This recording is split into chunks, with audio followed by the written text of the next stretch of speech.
we've started to kind of understand how addiction works, or a little bit more about the biology of addiction, how it works. And we've understood why some people are able to have a casual relationship with substances. We understand why other people can't.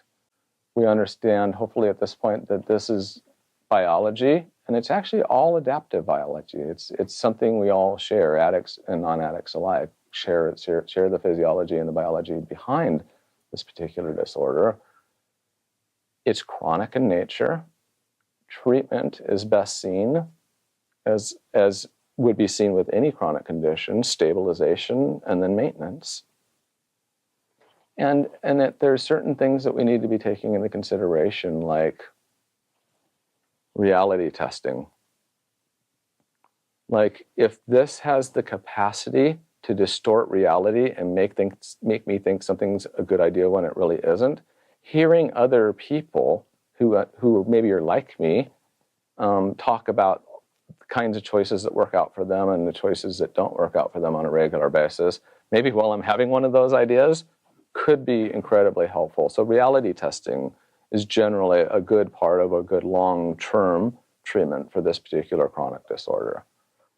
Reduction in environmental cues, both internal, which is going to be, I'm going to be learning maybe through cognitive behavioral therapy, 12-step processes, or other ways of reframing my worldview in a way that helps me learn how to manage my internal distress is going to be really helpful for that. All the above, by the way, works really well. You know, coming up, you can mix and match your ways of managing cognitive processes, and of course that works as well. Reduction in stress so that I don't develop too much CRF for too long of an extended period of time. And interestingly, having enough support during the periods of time, because we all run through periods where we're going to have an overproduction of CRF due to just stressful periods of our life. None of us are going to get to the end, to the finish line without having these periods. They occur even in the best planned lives intermittently, because life is very chaotic and we don't get to pick and choose when these periods come. So maybe having some support, people that understand and people that can remind us how to stay on track, even though we're going through this particular situation. Maybe that can kind of help us step up the amount of support that we're having during this difficult time, and maybe not adding on extra stressors during that particular period would be helpful as well.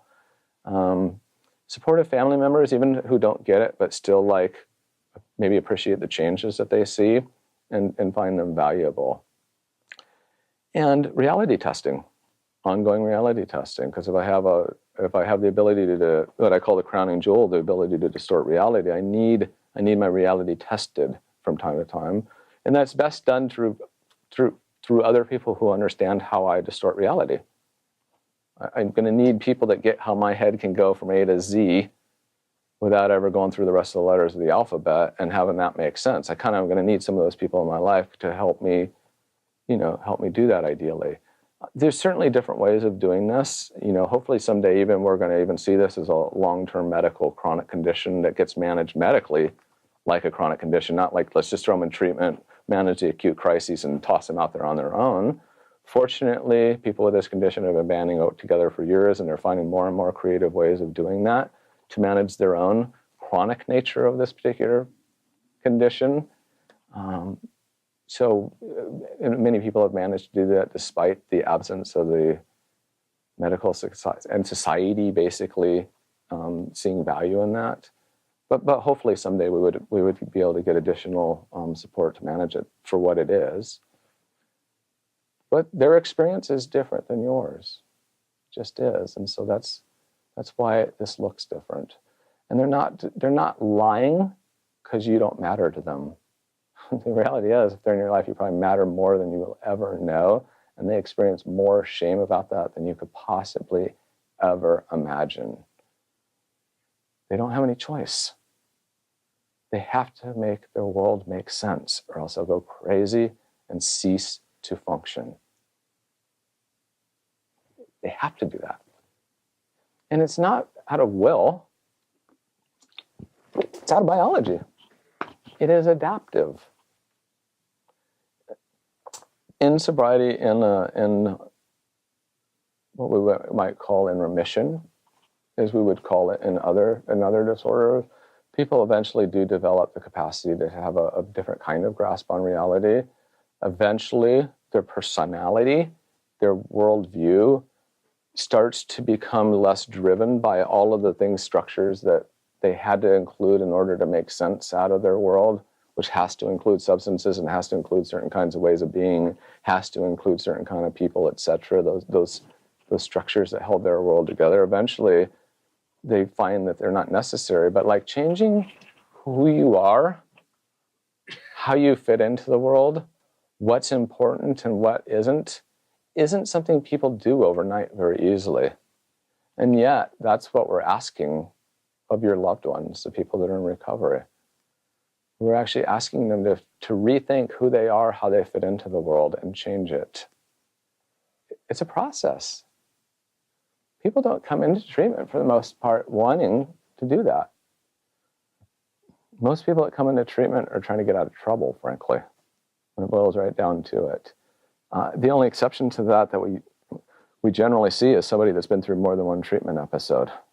Those people oftentimes will just come ready, signed up, ready to change, and they know what they need to do and what it looks like.